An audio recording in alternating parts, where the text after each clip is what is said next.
सबको भगा दो। देखो साला इधर से पत्थर चला।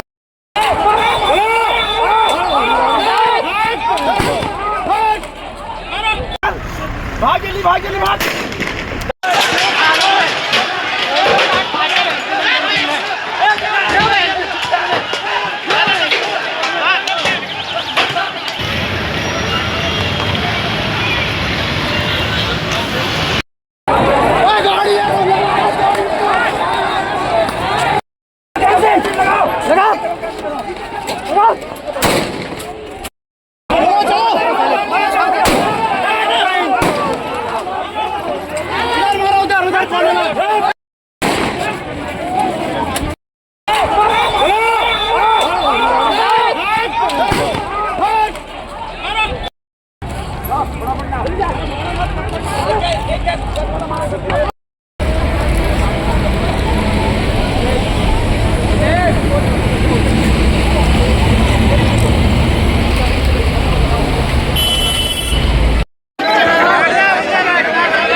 बुला लेंगे आगे मत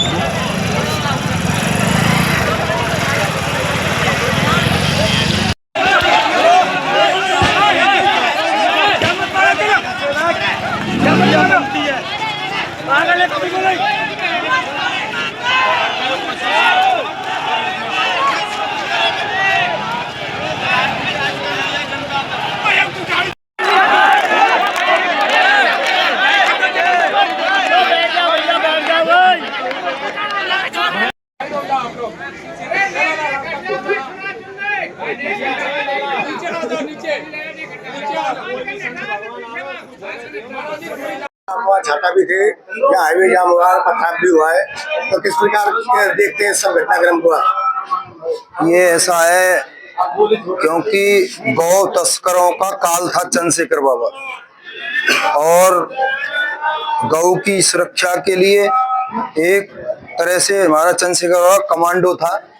हम तो ये कहेंगे कि मैं फौजी आदमी हूँ और वो शहीद हो गया और ये निंदनीय है।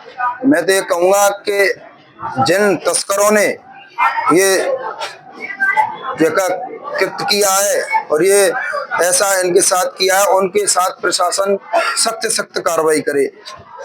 दूसरा, जो प्रशासन के साथ ही बातचीत हुई, हम गए अभी जाकर के, वहाँ राजनीति ज्यादा हो रही थी, फिर बाद में एक बार पथराव हुआ, पुलिस का फायरिंग भी हुई है।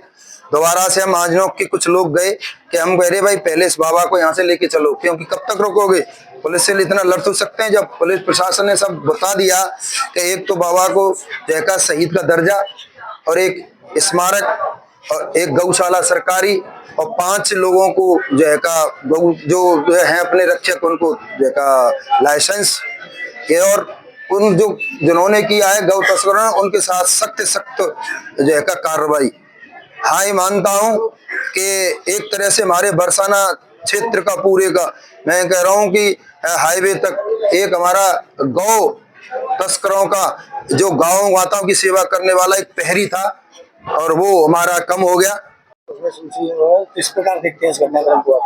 देखो, घटनाक्रम क्या है, जिस तरीका की बाबा की गौ सेवा थी, जिस तरह का बाबा का वक्तव्य था गौ तस्करों के लिए, वो कहीं ना कहीं एक विशेष लोगों को जो गौ तस्करी करते हैं उनको पच नहीं रहा था। बहुत दिन पहले भी एक बार और बाबा के साथ ऐसा प्रयास करा था और वो अपने जो उन्होंने प्लानिंग करी थी, मसूबा जो उन्होंने पाल रखा था अपने दिमाग, दिल और दिमाग में, वो उसमें कामयाब हुए। उन्होंने एक बहुत बड़े गौ सेवक को, बल्कि गौ सेवक नहीं, उनकी रात भर गाड़ी घूमती थी, वो उनकी इस पहरेदारी से अन्य तरह की गतिविधियों में भी बहुत विराम लगा था। पुलिस के भी बहुत बड़े सहयोगी थे, उन्हें कोई शक होता था पुलिस को भी वो गाड़ी बताते थे। कई बार हम लोगों को मालूम है पुलिस ने बड़ी कामयाबी प्राप्त करी चंद्रशेखर बाबा की सूचना पर। घटनाक्रम में तो पुलिस पर ही सवाल उठ रहे हैं। पुलिस पे सवाल इसलिए उठ रहे हैं कि पुलिस की कहीं ना कहीं जो रात की ड्यूटी रहती है, वो ड्यूटी पे लगने वाले कहीं ना कहीं लापरवाही कर रहे हैं। तो इस लापरवाही का खामियाजा ये गौ भक्त के रूप में देखने को मिल रहा है। उसी का दुख है, पश्चाताप है। परमात्मा बाबा को अपने निजी गर्भगृह में ही हम तो कहते हैं कि स्थान दे, गौ माता के स्वरूप में स्थान दे। उन्होंने जो सेवा करी है उसका दंड, हमें भरोसा भी है पुलिस पर, क्योंकि अब वो पुलिस नहीं है पुरानी वाली। योगी की पुलिस तो ये है कि जल्दी से जल्दी कामयाबी प्राप्त कर लेती है। और आपके चैनल के माध्यम से प्रार्थना है कि पुलिस जरूर उसी मार्ग को अपनाए जिसको अन्य अपराधियों के साथ अपनाते हैं। ये एक चंद्रशेखर बाबा की हत्या नहीं है, ये लाखों करोड़ों गौ माता के जो रक्षक हैं उनके मनोबल की हत्या है। जो उनके प्रशासन से वार्ता हुई तो क्या हुआ? प्रशासन से वार्ता पे प्रशासन पर हमारे जो साथ के गौरक्षक दल के लोग हैं या बाबा के जो अनुयायी है, उनने 5 मांगे रखी थी।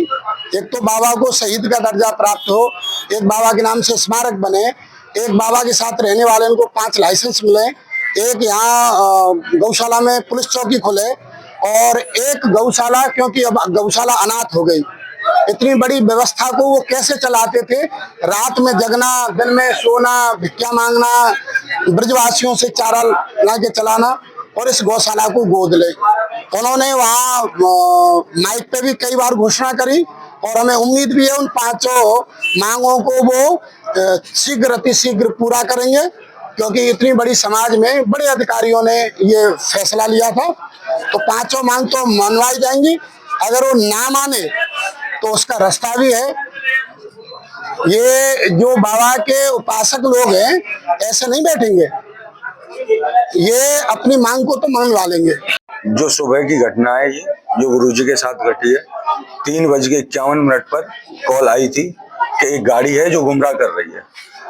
हम कोतवाली पे पहुंचे, छाता कोतवाली, क्योंकि हम छाता में थे, गुरुजी कोसी में थे। छाता कोतवाली पे जैसे ही हम पहुंचे हैं, जस्ट 8 मिनट बाद, यानी 3:51 पे हमारी बात हुई है, और 3:59 पे हमारे पास कॉल आई है कि गुरुजी का एक्सीडेंट हो गया। सिर्फ 8 मिनट के अंतराल में गुरुजी का एक्सीडेंट हुआ। जिन गौ तस्करों के पीछे गुरुजी जा रहे थे, प्रशासन ने साथ नहीं दिया। प्रशासन को बता दिया था कि इस गाड़ी में गाय हैं, फिर भी प्रशासन साथ नहीं खड़ा हुआ। आगे जाके महाराज जी ने गाड़ी रुकवाई। जो गाड़ी में गाय थी वो गाड़ी निकल चुकी थी, जो खाली गाड़ी थी वो रुक गई, और पीछे से एक ट्रेलर आया जिसने गुरुजी को टक्कर मारी, और गुरुजी ऑन द स्पॉट, शरीर पूरा हो गया उनका। प्रशासन की लापरवाही की वजह से, प्रशासन को पता था इस बात का कि गुरुजी अकेले सारी रात घूमते हैं, और जब उन्होंने प्रशासन को ये बता दिया कि इस गाड़ी में गाय है, फिर भी प्रशासन नहीं उठा। तो मैं अपने जिले के डीएम और एसएसपी महोदय से खुले शब्दों में कहना चाहता हूं, मुझे फांसी हो जाए, मुझे आप गोली मार देना, मेरा एनकाउंटर कर देना, पर अगर 4 बजे सुबह गुरुजी का शरीर पूरा हुआ है, शाम को 4 बजे तक अगर एनकाउंटर नहीं हुआ उन 4 लोगों का, इस प्रशासन में जोर हो वो लगा देना। और योगी जी, अगर आप सच्चे संत हैं तो एक क्रांतिकारी संत, तुम भी गौभक्त हो, और आज जो ये लाश पड़ी है ये भी एक गौभक्त की पड़ी है। मैं हाथ जोड़ के आपसे अनुरोध करता हूं कि या तो तत्काल में उनका आप संज्ञान में लेके उनको अरेस्ट करवाएं, और 3 पुलिस वाले हैं उनको निलंबित करके जेल भेजा जाए, जिन्होंने गुरुजी की बात को अनसुनी करते हुए, और पठेन गेट के चौकी इंचार्ज जो कभी चौकी पे नहीं रहती, मेरा हाथ जोड़ के अनुरोध है प्रशासन से कि सख्त से सख्त कार्रवाई करें। 4 बजे तक का टाइम है, नहीं तो 4 बजे तक के बाद कोसी और छाता में मुहर्रम नहीं निकलने दूंगा। मैं मुहर्रम नहीं मनाता थी, चाहे चिता जले मेरी, मुझे कोई परवाह नहीं, क्योंकि मैंने घर छोड़ा बाबा के लिए, माँ बाप छोड़े बाबा के लिए और गौ माता के लिए। आज जब इस संसार में मेरा गुरु नहीं रहा, मैं अनाथ हो गया, और अनाथ होने के बाद मैं किसी को नाथ नहीं छोड़ूंगा। और इस घटना में परसा बाबा चोटिल हुए और उसके बाद उनकी मृत्यु हो गई। बाबा के शव को लेके कुछ उनके समर्थक और अन्य लोग यहाँ पर थाना छाता क्षेत्र में छाता शेरगढ़ तिराहे पर हाईवे पर ला के इन लोगों ने जाम लगा लिया था। तत्काल हमारी फोर्स वहाँ पे पर्याप्त संख्या में फोर्स, हमारे एसपी सिटी, एसपी आरए तथा लोकल सीओ सभी वहाँ पहुँच गए। काफ़ी देर इनसे वार्ता हुई। कुछ लोग जो इनके आश्रम से जुड़े थे वो मान भी गए थे, परंतु वहाँ पे कई उपद्रवी लोगों ने लाख समझाने के बावजूद जब बॉडी को हटवाया जा रहा था गाड़ी में, तो उन्होंने पथराव कर दिया। उसके रिएक्शन में पुलिस द्वारा अश्रु गैस के गोले छोड़े गए, भीड़ को तितर बितर किया गया। दूसरे पक्ष से जैसा मैंने बताया, जो वहाँ उपद्रवी थे उनके द्वारा पथराव किया गया था, उनको खदेड़ा गया, कुछ लोगों को अरेस्ट भी किया गया है। जो सुबह की घटना थी उसमें जो ड्राइवर्स थे उनको पकड़ लिया गया है। इसमें जो सुबह की घटना थी उसका भी अभियोग पंजीकृत करके अपेक्षित विधिक कार्रवाई की जा रही है। साथ ही साथ जिन लोगों ने उपद्रव किया है उनको भी चिन्हित किया जा रहा है, उनके विरुद्ध भी अभियोग पंजीकृत करके जो अपेक्षित विधिक कार्रवाई है उनके विरुद्ध भी कार्रवाई की जाएगी। वर्तमान में चीज़ें बिल्कुल कंट्रोल में हैं।